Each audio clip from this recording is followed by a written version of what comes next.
Hello everyone, আসসালামু আলাইকুম। কাছে দূরে যে যেখান থেকে আমার এই ভিডিওটি দেখছেন আপনাদের সবাইকে ওয়েলকাম জানাচ্ছি Laboni kitchen cooking and gardening এ। আশা করি আপনারা সবাই ভালো আছেন। আলহামদুলিল্লাহ আমি অনেক ভালো আছি।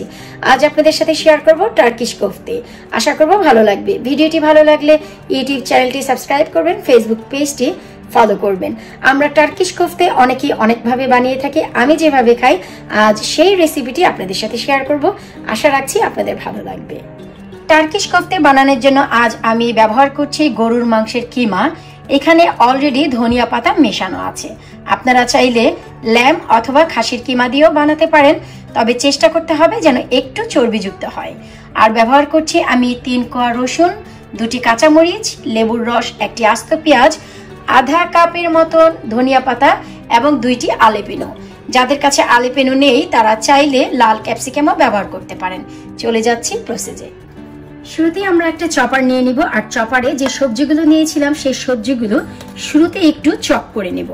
আপনারা যদি চান নাইফের সাহায্যে খুবই ছোট ছোট করে এগুলো কেটেও নিতে পারবেন, কোনো সমস্যা নেই। তবে চপার থাকলে একটু ভালো হয়, কারণ মিশ্রণটি একেবারেই স্মুথ হয়। তো এখানে আমরা যে নিয়েছিলাম পেঁয়াজ, ধনিয়া পাতা, আলেপেনো, রসুন, কাঁচামরিচ তা একসাথে নিয়ে নিয়েছি। এরপর এর ভেতর নিয়ে নিচ্ছি আমি কিমা। তবে শুরুতে আমি সবগুলো দিচ্ছি না, আমি হাফ পরিমাণ কিমা শুরুতে দিয়ে দিচ্ছি। এতে করে ব্লেন্ড হবে দারুণ করে। খুবই চমৎকার ভাবে এগুলো ব্লেন্ড হয়েছে। আপনাদের যদি ছোট চপার থাকে তবে আপনারা 2 বারে করতে পারেন। আর আমার যে চপারটি এটি হচ্ছে আসলে মোটামুটি একটু বড় সাইজের, তাই আমি একবারই সবগুলো কিমা দিয়ে দিচ্ছি।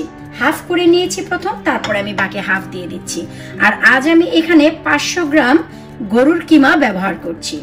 যাদের কাছে কিমার অপশন নেই তারাও এই কাবাবটি বানাতে পারবেন। গরুর মাংস একটু চর্বি সহ ছোট ছোট টুকরো করে ঠিক এভাবেই চপারে দিয়ে দিলেই হবে। কিমাগুলো ব্লেন্ড হয়ে গেছে। এবার এখান থেকে আমি হাফ কিমা তুলে নিচ্ছি। ব্লেন্ড বলতে আমি যেটি বুঝিয়েছি আমাদের সবকিছুর সাথে মিক্স হয়ে গেছে। এরপর আমরা একে একে সব উপকরণ দিয়ে দিচ্ছি। এখানে আমি হাফ কাপ দিয়ে দিচ্ছি ব্রেড ক্রাম্ব।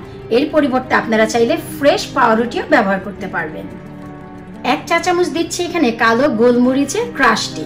এটি কিন্তু পাউডার নয়, কালো গোলমরিচের যেটি আমরা ক্রাশ করে পাই সেটি, ব্ল্যাক পেপার ক্রাশ। 1 টেবিল চামচ দিচ্ছি এখানে ভাজা জিরা এবং ধনিয়ার powder. 1 table spoon fried cumin এবং করিয়েন্ডার পাউডার। 1 চা চামচ দিচ্ছি লবণ। 1 চা চামচ দিচ্ছি আদা রসুন পেস্ট। হাফ চা চামচ দিচ্ছি বেকিং সোডা। জি, আপনারা ঠিকই শুনেছেন, এটি বেকিং পাউডার নয়, বেকিং সোডা। আজকে এই টার্কিশ কোফতা বানাতে হলে অবশ্যই আপনাদের বেকিং সোডা ব্যবহার করতে হবে। এতে করে আমাদের কোফতার ভিতরে যে একটি আঁশ আঁশ ভাব আসে তা এতেই আসবে। এরপর দিয়ে দিচ্ছি আমি ফ্রেশ লেবু জুস। এই যে আমি ব্যবহার করলাম বেকিং সোডা তা ফরমেন্ট করার জন্য। একটু লক্ষ্য করলেই দেখবেন বেকিং সোডা কিন্তু অলরেডি অ্যাক্টিভ হওয়া শুরু হয়ে গেছে।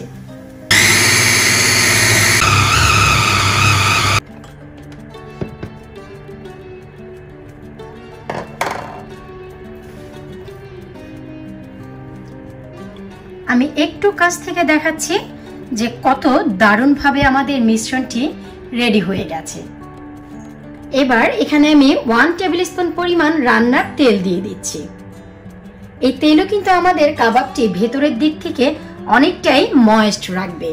এখন আমরা সবগুলো এই কিমার যে মিশ্রণ তা মেখে নেব।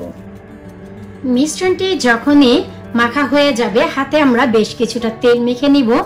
এরপর এখান থেকে আমরা কিছুটা মিশ্রণ নিয়ে নেব।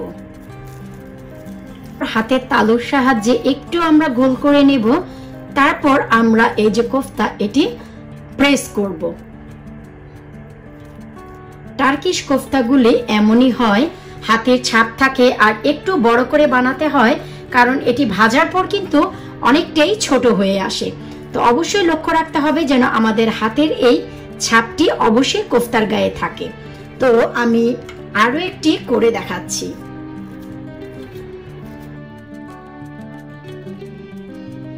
কিছুটা কোফতা আমি ঠিক এভাবে বানিয়ে নিয়েছি। এই প্লেটে রেখেই আমি ডিপ ফ্রিজ করব। আপনারা চাইলে কোনো পার্চমেন্ট পেপার এতে বিছিয়ে নিতে পারেন, যেমন কি আমরা কেক বানাই সেই অয়েল পেপারটি অথবা পার্চমেন্ট পেপার যেটাই বলি তার উপর রেখেও আপনারা ডিপ করতে পারেন। তবে এই কাচের বাটি থেকেও খুব সহজে উঠে যায়। এরপর বাকিগুলো আমি যেভাবে বানাচ্ছি, আমি এখানে একটি প্লাস্টিকের ব্যাগ নিয়ে নিয়েছি। আর এই প্লাস্টিকের ব্যাগগুলি খুব ইজিলি অ্যাভেলেবেল পাওয়া যায় যে কোনো শপে। আমি এই পেপারগুলো কালেক্ট করেছি, আমি যে ফ্রোজেন পরোটা কিনে নিয়ে আসি সেই পরোটার পেপার এইগুলো। তো আমি যে কাজগুলো করতে যাচ্ছি, আমি দেখুন চারপাশে 4টি বল রেখেছি কাবাবের, খুবই সিম্পল। এখন আমি উপর দিক থেকে আরো একটি প্লাস্টিকের ব্যাগ দিয়ে নিচ্ছি। আর এমন নয় যে রোলার দিয়ে আপনাদেরকে রোল করতে হবে, ইটস রিয়েলি ইজি। আপনারা দেখুন হাতের তালু দিয়েও যদি প্রেস করেন তাহলে কিন্তু এই যে দেখুন কাবাবের শেপ হয়ে যাচ্ছে। এতে করেও আপনারা যতটুকু মোটা বা পাতলা বানাতে চান বানাতে পারেন, কারণ এই কাবাবগুলো ভাজার পর কিন্তু আলটিমেটলি অনেকটাই চুপসে আসে, তা আমরা সবাই জানি। তো এই যে দেখুন আমি এভাবেও বানিয়ে নিচ্ছি, আপনাদের যেভাবে সুবিধা হয়। যদি মনে হয় যে হাতে করে বানাতে কষ্ট হচ্ছে, এই পদ্ধতিতে আপনাদের ইজি লাগবে, এতে করে দেখা যায় হাতেও লাগে না, তেলও লাগাতে হয় না। তো এভাবেও আমি কিছুটা বানিয়ে নিচ্ছি।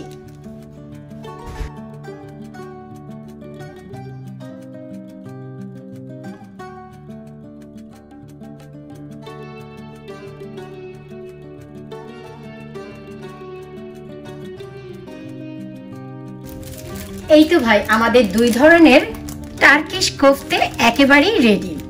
এই হচ্ছে আমি প্লাস্টিকে রেখেছি, যা ফ্রোজেন হলে উঠানো একেবারেই ইজি। প্লাস্টিকটি একটি করে পার্ট এভাবে টান দিলেই কিন্তু পরোটার মতো আমাদের এই কোফতাগুলো দারুণভাবে বের হয়ে আসবে। আর বাকি যে কোফতাগুলো আমি করেছি তাও আমি ডিপ ফ্রিজে রেখে দেব। আর এই যে লাল রঙের একটি কালার এসেছে, এটি আসলে আর কিছুই না, আমরা যে আলেপিনো ব্যবহার করেছি সেই মরিচের কালারটি এসেছে। তো এখন সরাসরি ধরে আমরা ডিপ ফ্রিজ করব। এটা করে তুই সব জায়গা নষ্ট করবি তো?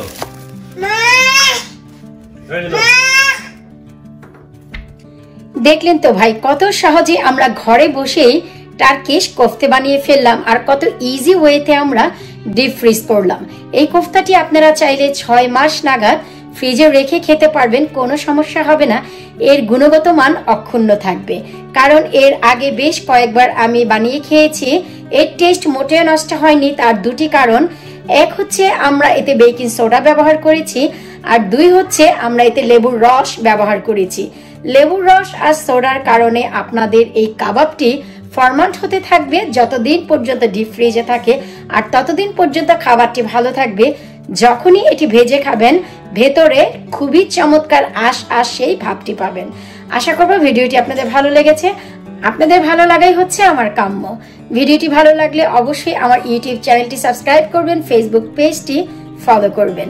আর হ্যাঁ, ভিডিওর সাথেই থাকবেন। এই ভিডিওর পরপরই আসছে এই ফ্রোজেন কোফতা কাবাব আমি কিভাবে খাচ্ছি আমার স্টাইলে। আল্লাহ হাফেজ।